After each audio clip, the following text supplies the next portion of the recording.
time for your second week of music lessons. It was so cool to see you guys get creative with the potato races, playing Lucy Locket, sending in different pictures and colorings you've done. It was just really fun to see you guys are still doing some music learning at home right now with your families. So today we are going to learn about drums. Drums from all over the world. One of the coolest things about drums is that every culture has them. You guys learned about the Bowron drum from Ireland last week. Many of you guys have seen my Buffalo Gathering drum here, which was a Native American instrument originally. And today we're going to learn about instruments from India, Japan, West Africa, and Cuba. So I wanted to show you guys a few of these instruments that we have in the music classroom before you guys go to other slides and you get to watch some videos of like master drummers playing them. So the first one I have here is our birthday bongos. Yay! Actually, they're just called bongos in real life, but in this classroom, they're the birthday bongos. And bongo drums are flat. They don't have any legs on them, which means you have to hold them in a way where the sound can escape from the bottom. If you try to like cover up the sound, it gets kind of muted. So you typically are going to see bongos kind of held like this where they're propped up and they can be played. Or you're going to see them held like this, but these ones are kind of big, I think, to do that with. So you've got your high drum and your low drum, and you can be making your center lower tones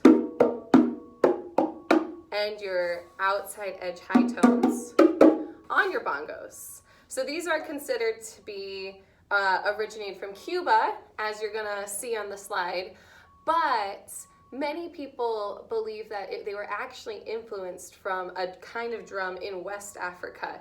So when people from West Africa came over to the island, they kind of developed bongos. And you see bongos in like popular music and stuff all the time. If your mom or dad ever watches like late night talk shows that have bands, typically there's a bongo player, which I think is kind of a like unique instrument to have in jazz bands, but they are there. So they've really become a part of American culture as well. All right, then we are gonna have our talking drum. This talking drum, I feel like you guys are always like, it's the drum with strings. I want to play it.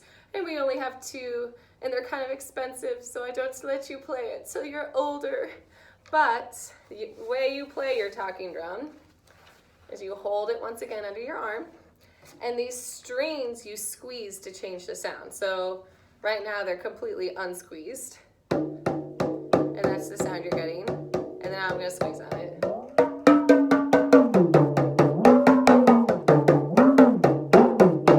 Yeah. So talking drums are really cool. Typically you play them not with a mallet like this, but it's gonna be a curved, almost like a mini shepherd's staff. That's what you'd play with. But we don't have one of those in the music room. Now, talking drums were used by the Yoruba people to actually talk to each other. So they had drum patterns that meant like sentences. So if they were gonna say, hey, someone's coming to visit, they had a drum pattern. So they could be like, and then they would be able to respond like, oh, hey, cool, I look forward to seeing you. Now, those aren't the actual drum patterns for what those words were, but that's what they used because drums were louder than the human voice, and this is long before they had cell phones. All right, the last drum we're gonna look at today is the djembe. Now, we only have one djembe in the music room. A djembe is also flat like our bongo. So right now it's completely flat on the ground, and it's gonna sound like this. It's still pretty loud.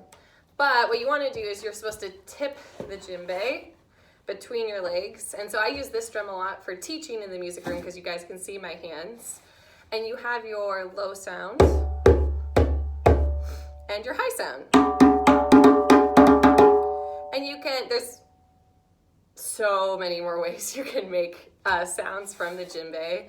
I am not a master or a professional djembe player.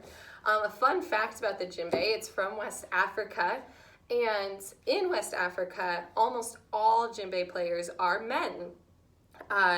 It's one of those things that women can play djembe, and there are a few women djembe players in West Africa, but it's just extremely rare. You almost never see a woman playing the djembe in West Africa. Now, outside of West Africa, you see it all the time. You see professional women djembe players, but not really in West Africa. So I think that's kind of an interesting fact about just the traditions of playing it. Now, there are two other drums we're going to learn about today that we don't have in the music room. There's the tabla drums from India, and they are, I think, probably one of the coolest drums because you can make so many different sounds from it. They have a whole system of teaching the tabla using your voice.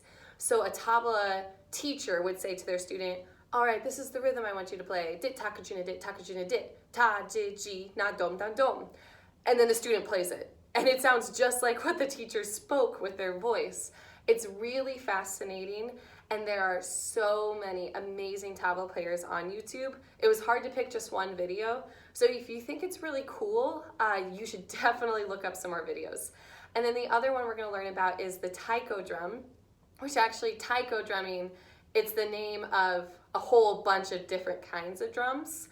It's from Japan, and taiko drumming I think is interesting because they used it in their military as a way to communicate and motivate the troops, but they also just used it as like a form of musical entertainment. So you'll see taiko drumming is really physical, like they really get into it, their whole bodies, they've got actions, and so it was a kind of art form almost similar to dancing.